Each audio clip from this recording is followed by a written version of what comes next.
আগামীকাল ভোর 2:30টার দিকে বটলা খানকে দেখা যায় পচিনাক এলাকায় ঘোরাফেরা করতে। তখন জানা যায় তার সামনে দিয়ে নাকি কোনো এক শত্রুপক্ষ তাদের গ্যাংয়ের সদস্যদের রিমেভ দেওয়ার জন্য এখানে আসে। তবে বটলা খান ভেন্ডিং মেশিনের কাছে কাউকে দেখতে না পেয়ে ঘরের চারপাশটা একবার ঘুরে দেখে। ঘরের চারপাশে কাউকে দেখতে না পেয়ে তিনি মনে করেন ঘরের উপরে হয়তো শত্রুপক্ষ লুকিয়ে আছে।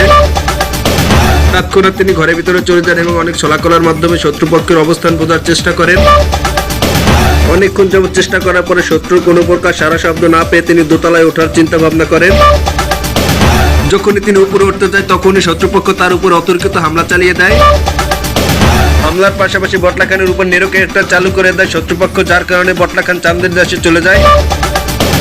তার উপরে এই অতর্কিত হামলার কারণে তিনি ক্ষোভ প্রকাশ করে বলেন যে ফাইট শুরু না হতে নেরোকেটর ছুড়ে দেওয়া প্রতিটা কান পচা প্লেয়ারের উপরে ব্যবস্থা নেওয়ার জোর দাবি জানান তিনি।